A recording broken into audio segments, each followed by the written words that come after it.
Perkenalkan, nama lengkap saya Elda Dayanti Jaya, sapaan Eda, jurusan MIPA, Program Studi Pendidikan Fisika, Fakultas Keguruan dan Ilmu Pendidikan, Universitas Nusa Cendana. Baik, pada kesempatan ini saya akan menjelaskan tentang model pembelajaran inquiry dan simulasinya ke pembelajaran fisika. Sebelum saya lanjut ke simulasinya, terlebih dahulu saya akan menjelaskan tentang sintak atau langkah-langkah model pembelajaran inquiry. Baik, yang pertama orientasi, yang kedua perumusan masalah, yang ketiga merumuskan hipotesis, yang keempat mengumpulkan data, yang kelima menguji hipotesis, dan yang keenam merumuskan kesimpulan. Baik, simulasinya ke dalam pembelajaran fisika. Di sini saya mengambil topik tentang hukum Archimedes. Yang pertama, orientasi. Di sini, guru menjelaskan secara singkat tentang hukum Archimedes untuk membangun pengetahuan dasar siswa. Dan tugas siswa di sini adalah siswa menyimak atau mendengarkan penjelasan yang disampaikan oleh guru tentang hukum Archimedes. Yang kedua, perumusan masalah. Di sini, guru memberi pengarahan atau pembelajaran yang dijadikan dasar dan rumusan masalah. Sesudah itu, guru menyuruh siswanya untuk membuat perumusan masalah. Di sini tugas siswa yaitu membuat rumusan masalah. Misalnya, mengapa suatu benda dapat tenggelam, melayang, ataupun terapung dalam zat cair. Yang ketiga yaitu merumuskan hipotesis. Di sini tugas guru yaitu ia meminta siswanya untuk merumuskan hipotesis atau jawaban sementara berkaitan dengan masalah yang mereka perbahaskan. Tugas siswa yaitu merumuskan hipotesis atau jawaban sementara yang berkaitan dengan masalah yang mereka bahaskan, yaitu mengapa suatu benda dapat tenggelam, melayang, ataupun terapung dalam zat cair. Yang keempat yaitu pengumpulan data. Di sini guru bertugas untuk memberi petunjuk kepada siswa atau menyuruh siswa mencari sumber atau melakukan eksperimen dari permasalahan yang mereka bahas. Tugas siswa yaitu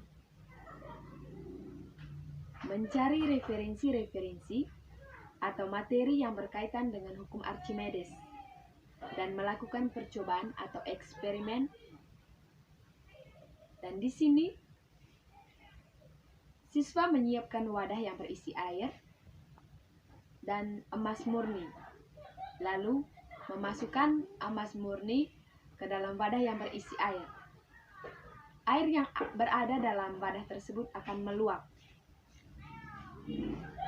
Hal ini dikarenakan adanya gaya apung atau Fa ke atas yang mengakibatkan benda tersebut dapat mengalami hal tersebut. Selain itu juga dipengaruhi berat benda atau emas murni tadi. Benda dikatakan terapung dalam zat cair jika yang pertama,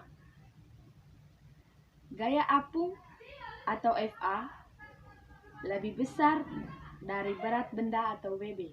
Yang kedua, benda akan melayang dalam zat cair jika Fa sama dengan Wb. Yang ketiga, benda akan tenggelam dalam zat cair jika Fa lebih kecil dari Wb. Yang kelima, pengujian hipotesis. Di sini guru bertugas sesudah siswanya melakukan percobaan dan pengumpulan data, guru meminta siswanya untuk menguji hipotesis atau jawaban sementara dari percobaan dan mengumpulkan data yang mereka buat.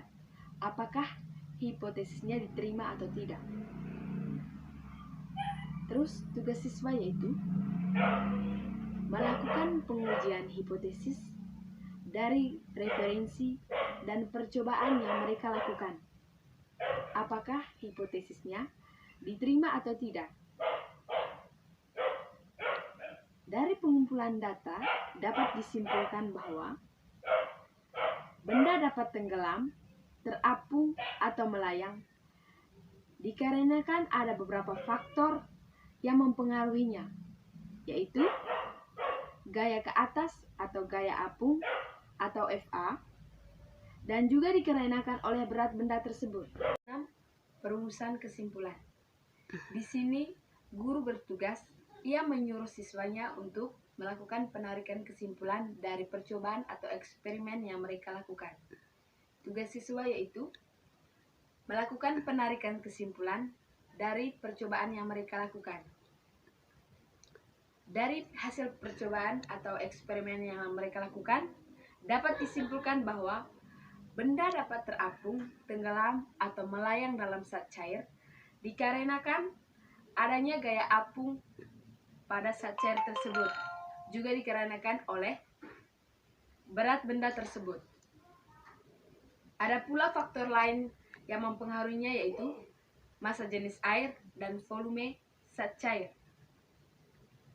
Sesuai dengan bunyi hukum Archimedes, yaitu ketika sebuah benda dicelupkan sebagian atau seluruhnya ke dalam zat cair, maka zat cair akan memberikan gaya ke atas atau gaya apung pada benda tersebut, di mana besarnya gaya ke atas sama dengan besar zat cair yang dipindahkan. Baik, demikian presentasi dari saya. Atas perhatiannya diucapkan terima kasih.